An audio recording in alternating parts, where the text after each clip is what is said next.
Since everything is terrible and I have the flu plague from hell, I thought we would do another episode of Actors Improving My Childhood Nostalgia, Jodi Sweetin edition. OG followers know that the series is normally called Actors Ruining My Childhood Nostalgia for all of the celebrities that turned out to be terrible people, but I just couldn't handle another one of those, could you? Instead, let's discuss someone restoring my faith in humanity. Apologies in advance for my voice. I'm hoping I can make it through this video. We're living on a 5% battery and one Hall's cough drop, so that feels right for this timeline. Anyone watching the peaceful protests in Los Angeles may have noticed that Jodi Sweetin has made an appearance because she is always on the front lines of activism, especially in her town of Los Angeles, California, and I love that. Many other influencers and celebrities are not using their platforms to speak out against the hate that this administration has brought against immigrants and just generally everybody in society that's not a millionaire or billionaire or doesn't subscribe to their fascist authoritarian wet dreams. There's a video of Jodi circulating the socials right now. She's on the front lines of the protests in Los Angeles, and look at her, she's all geared up to fight fascism. That's so badass. Jodi lives in LA, so she's taking this fight personally,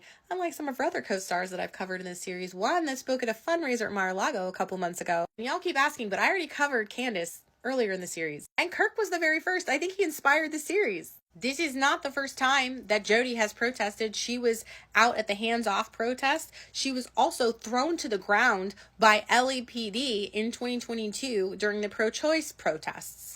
Actually, really violently too. Look at this. That's too much. I grew up watching Full House, and one of my favorite characters was Stephanie Tanner. Partially because she was a middle child. I don't relate with a middle child. I'm an only child. But oh my God, I'm not an only child. Why did I say that? I want to keep this in just for my brother.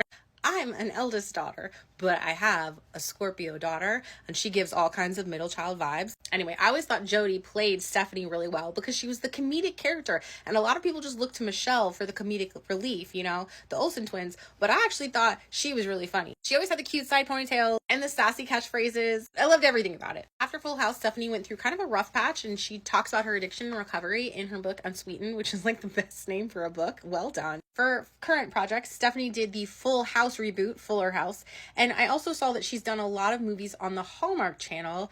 This Jane mystery series might actually get me to watch Hallmark. I might actually be streaming these later. You're not going to get me with a romance, but you might get me with a good murder mystery. Time and time again, Jodi Sweetin has shown herself to be an activist and an ally. She consistently uses her platform to speak out against these injustices, and I wish other celebrities and influencers would do the same thing. She's even putting her body on the line. I know that she's a mom to 2 kids, and so a lot of these issues she knows could impact her kids at some point. And as a mom, I completely identify and I appreciate all the work that she's doing. And that is why she is a celebrity that is improving my childhood nostalgia.